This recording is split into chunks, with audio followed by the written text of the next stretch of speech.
Uh, we'll continue where we left last time. That is equation of energy for a fixed volume of these fixed volume in the space, and we came up with this expression, that is del rho by del t rho u cap plus half v square equal to minus divergence of rho v into u cap plus half v square minus divergence of q plus rho divergence of g minus divergence of pv and minus divergence of tau into b, where all these terms they represents their own value. That is, this is rate of gain of energy per unit volume, this is rate of energy input per unit volume by convective nature, this is rate of energy input per unit volume by a conduction factor. This is rate of work done on the fluid per unit volume because of the gravity forces. This is because of the pressure forces, and this is because of the viscous forces. Now we'll continue from here further. Now, if you what you do is, now in this expression, if we take this part on the right hand side, so what we have is del by del t rho u cap plus half v square plus uh,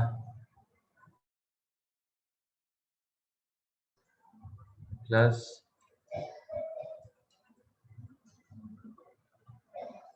delta rho v u cap plus half v square. If we take this part on this side, so what we have is this, whereas on the other side we are left with minus del q plus rho del g minus del p minus delta tau, left with this. Now we'll rearrange this part using the equation of continuity and equation of motion. Now if you look at this thing, so what we do is we separate out rho into V and the divergence factor over here. So if we split up the this expression, so what we have is first del by del t of u cap plus half v square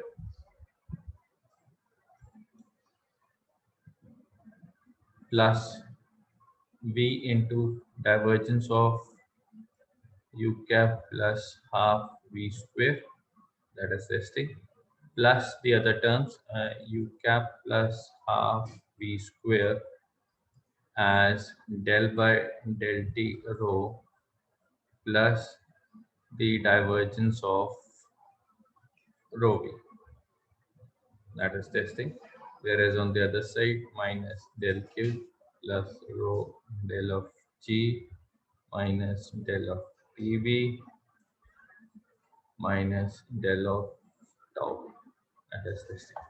Now if we look at this particular term over here and compare it with the substantial derivative, that is del c by del t as del c by del t plus v times the divergence of c. So we can say that this particular expression is the divergence, is a substantial derivative of u cap plus half v square. So the entire expression can be now written as rho divergence of substantial derivative of u cap plus half v square. And if you look at now this particular term according to equation of continuity, this entire expression according to equation of continuity is according to equation of continuity, del rho by del t is minus del rho v. So this entire term is equal to 0. So this term goes according to equation of continuity, and we have left with rho substantial derivative of u cap plus half v square, which is equal to minus del q plus rho del g minus del p and del tau. So this is what is left with this thing. Now this is the another form of the equation of your energy equation, that is this thing. Also, if you look at the previous equation, that is equation number this, let's say this is equation number A, and if we look at this equation, let's name it as equation 10 or B, whatever the name you want to give. So if you look at this equation A and equation B, they are both the forms of energy equation. Whereas equation A, you can write it down over here. Equation A basically describes the energy interaction in the fluid from a standpoint of view of a stationary observer. You can say that this equation describes the energy interchange in the fluid from the standpoint of a stationary observer.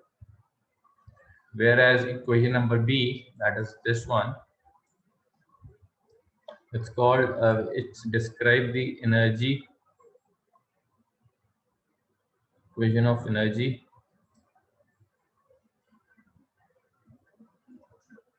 interchange as seen by an observer moving with the fluid. So this is because of moving with the fluid. Now, if we look at the equation of motion, if we look at the equation of motion said, equation of motion is rho dv by dt is minus del p minus del tau and plus rho g.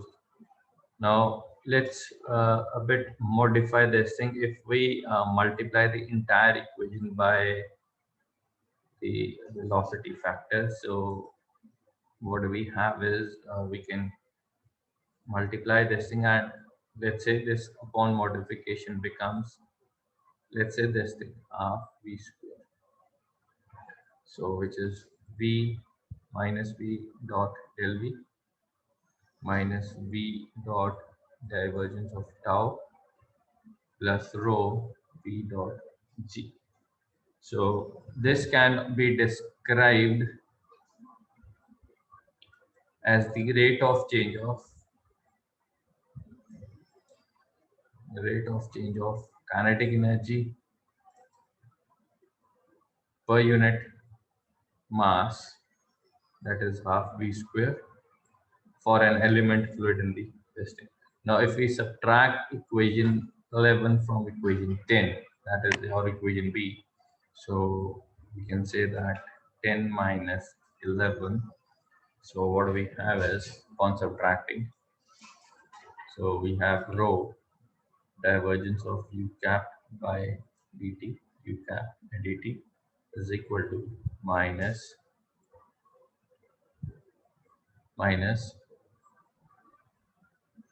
delta q minus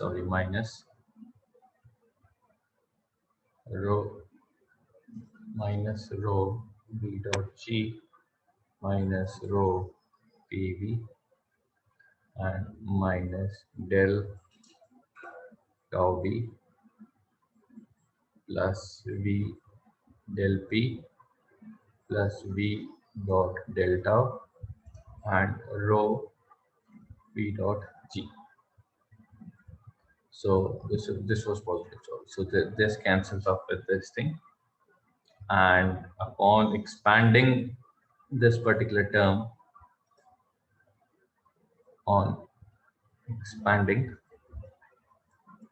so we have rho divergence of u cap by dt is equal to minus del q minus p del v minus v del p So this can be expanded into these two, minus tau del V minus V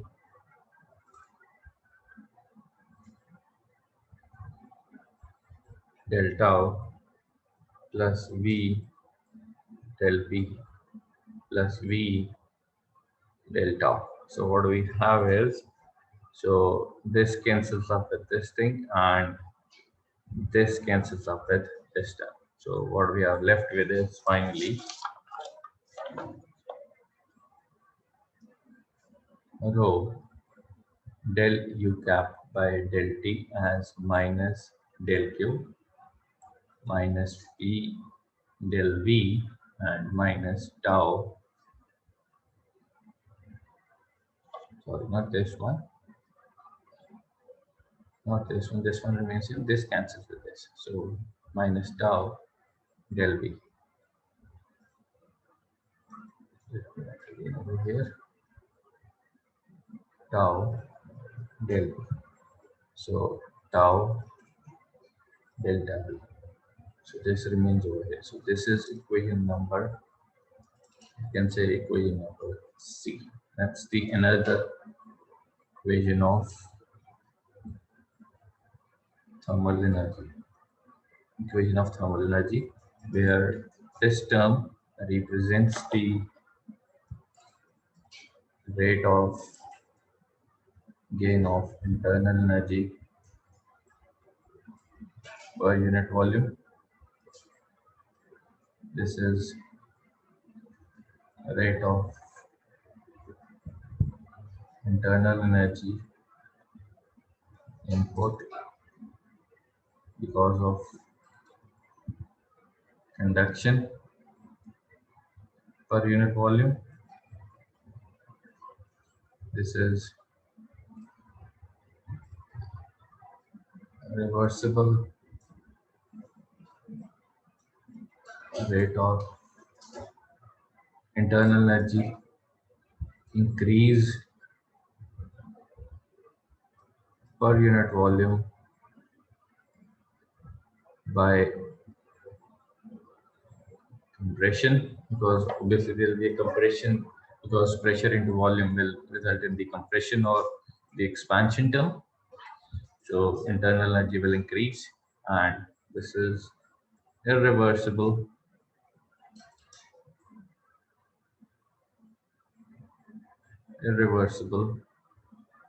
rate of internal energy increase per unit volume by viscous dissipation.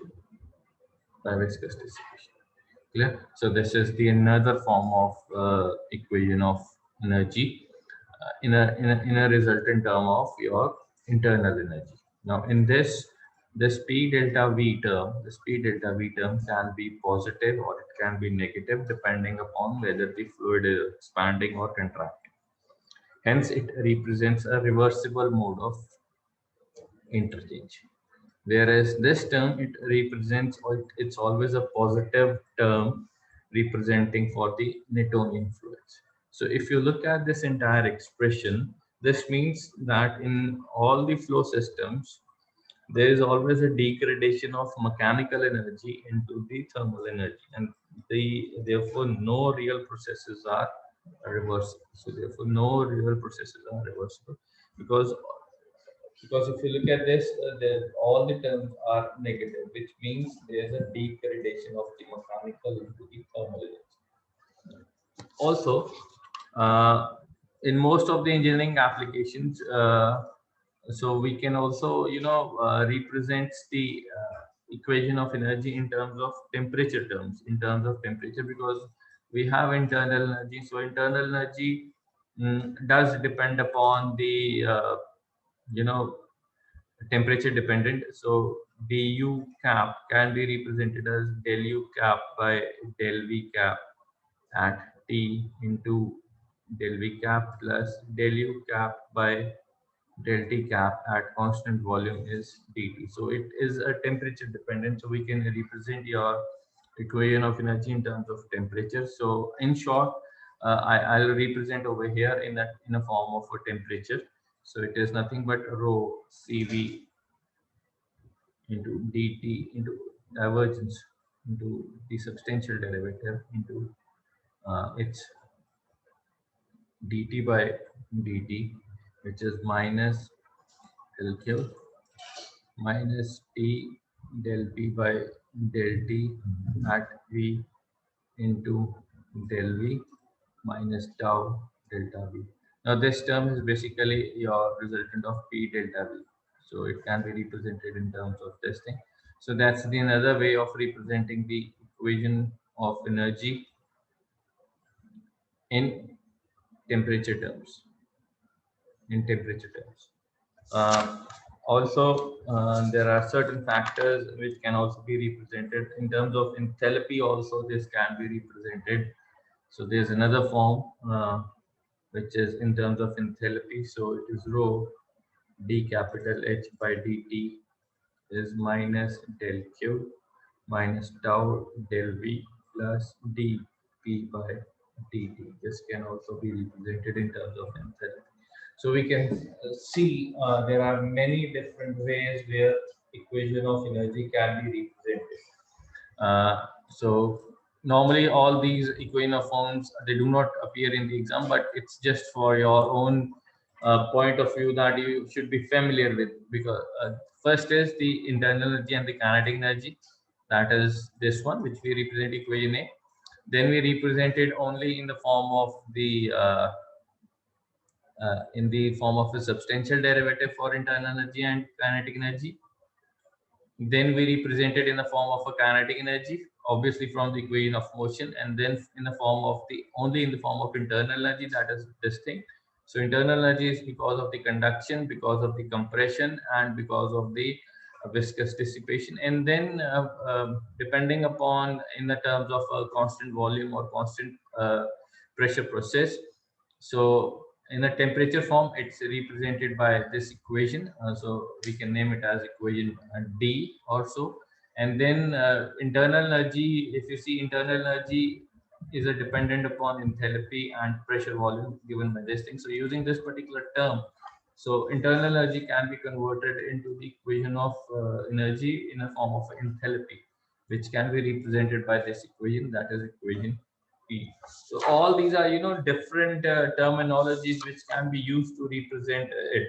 But we should remember only these, only a single term, which is this one. That is equation number B. That is equation B. That is some of the energy, substantial derivative of the energy interaction as seen by the observer. Is nothing because of the delta Q, because of the conduction, because of the gravity effect, because of the pressure effects, and because of the viscous dissipation.